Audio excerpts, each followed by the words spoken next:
Bom dia, pessoal, como vai? Tudo bem? Grande abraço a vocês. Muito obrigado a todos que participam dos meus vídeos, no meu Instagram, na página, no Facebook, enfim, em todos os lugares em que eu publico algumas coisas para deixar informações para a pessoa. Doutor, eu não tenho osso na região da maxila próxima ao seio maxilar. Como eu vou colocar implante? Bem, existem muitos fatores que levam à reabsorção óssea na região do seio maxilar, o que nós denominamos de pneumatização do seio maxilar. Uma delas está a falta de dentes por longo período e também o uso de próteses removíveis. E uma delas também existe no caso da extração de pré-molares ou molares, em que o profissional fratura a tábua óssea. E nesse caso você não vai ter altura óssea, você vai estar praticamente próximo à bainha de Highmore, onde é uma bainha, né, o antro de Highmore, ou seio maxilar, que se chama antro de Highmore. É uma pequena bainha que circula próximo aos dentes. Quando você não tem osso nessa região, o profissional vai avaliar a sua condição óssea. Bom, existe meio, sim. Existe uma cirurgia que chama levantamento do seio maxilar, o sinus lifting. Eu fiz um curso na Bahia com um professor, em que foi dado um workshop durante 3 dias, em que a técnica usada foi simplesmente a técnica de levantamento do seio maxilar. Como consiste? É feito uma abertura, um corte na gengiva, nós descolamos com instrumentais precisos nesse orifício que nós fazemos, que nós treinamos no osso, no ovo, para aquela camada, aquela película do ovo, ela praticamente demonstra a fragilidade que é a bainha do antro de Highmore. Nós fazemos um levantamento dessa bainha, descolamos ela, levantamos. Então, se o osso tem 5 milímetros, nós levantamos. Eu normalmente coloco uma gaze gelada, deixo essa bainha lá no fundo, coloco o implante na medida que eu quero. 7, 8, até 10 milímetros, porque depois que você obteve o levantamento da bainha de Highmore, ou a bainha do seio maxilar, você pode colocar o implante que ele vai ficar preso praticamente à cortical óssea. Você solta lentamente essa bainha, coloca um enxerto ósseo, vidro biativo, ou então baiós, aquilo, fecha a gengiva, espera um período. Eu gosto de esperar um bom período, né? Já que se trata de uma cirurgia de seio maxilar e eu quero que forme osso ali, eu quero que haja uma indução de formação óssea, eu quero que os osteócitos e osteoblastos entendam e façam com que haja a formação óssea ali.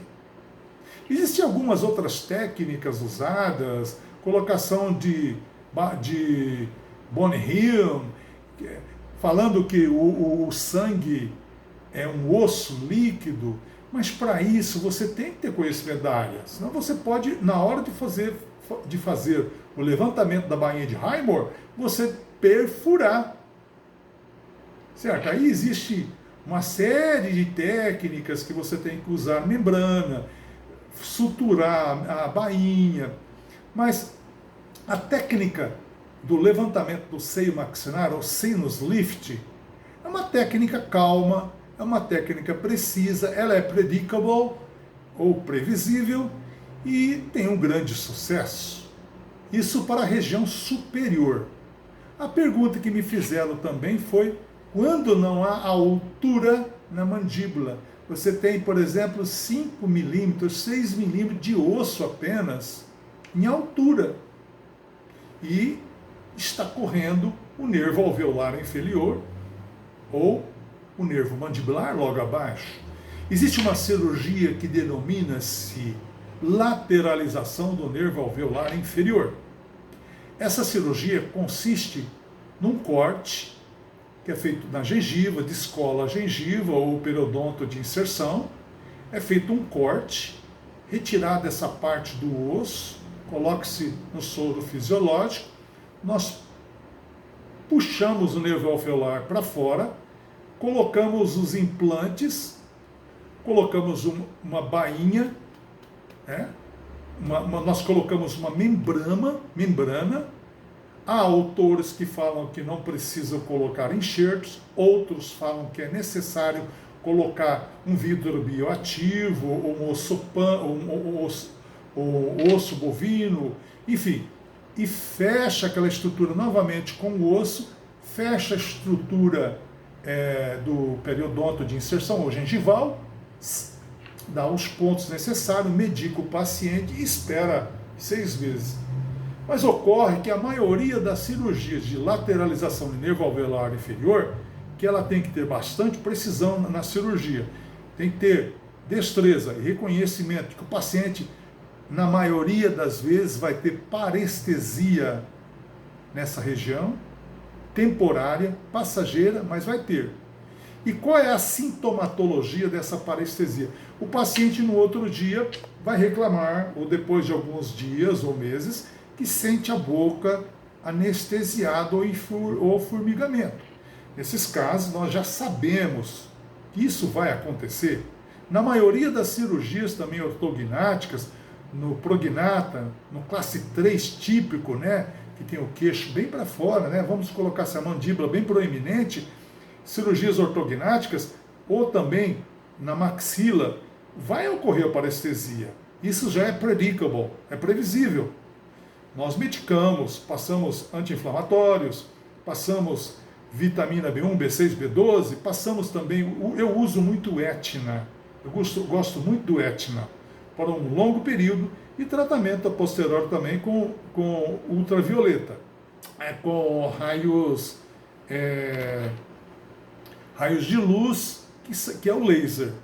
Mas na maioria dos casos essa parestesia, em caso de cirurgia ortognática, um classe 2 bem proeminente, né, que é o patinho feio, ou então o classe 3 típico, que é o prognata, tem pacientes que passam a vida toda com parestesia, não posso negar isso.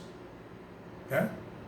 Existe até uma técnica que quem preconizou essa técnica é um professor da Universidade de Araçatuba, para o professor que deu aula para mim, que ele injetava antes uma anestesia com uma solução de um ácido, se eu não me engano, um ácido ortofosfórico, justamente para o paciente sentir várias horas ou dias como ele vai ficar depois do pós-cirúrgico. Então uma técnica boa é você, antes da cirurgia, anestesiar o paciente e falar, você vai ficar assim depois da cirurgia. Você está afim? Assina os documentos preto e branco e pronto. Todos os pacientes terão, a grande maioria. A literatura é consensual nesse tempo. Ela tem um consenso, na grande maioria, quase 98% da literatura, diz que os pacientes apresentarão parestesia parcial durante meses e, em alguns casos, o paciente permanece com essa parestesia, principalmente nas cirurgias ortognáticas, que o paciente quer corrigir. Vamos colocar assim, desculpe o termo chulo que eu vou usar com devido respeito aos pacientes, aquele paciente queixudo, né? Tem um queixo bem proeminente, deixa uma estética desfavorável ao paciente. Ele usa durante longos anos o aparelho e nada resolve. É aqueles que os dentes inferiores sobrepõem os dentes superiores, ou o contrário, né? Quando o paciente é um classe 2 típico, e onde ele tem, a nível estético, um desconforto muito grande. Então, quanto à parestesia, é algo a ser conversado com o profissional, dialogado de forma consensual, e você terá, consequentemente, o trabalho feito. Quanto à lateralização do nervo alveolar inferior, fica bem atento a isso. converse com o profissional. A cirurgia, ela é ótima, ela resolve o seu problema. Não precisa ficar fazendo aqueles grandes enxertos em bloco, que não está sendo muito usado mais. É algo bem antiga. Muito menos colocando telas de titânio para depois virar uma, como diz um grande cirurgião, não quero citar o nome, vira uma verdadeira farofa ali, e na maioria das vezes a rejeição.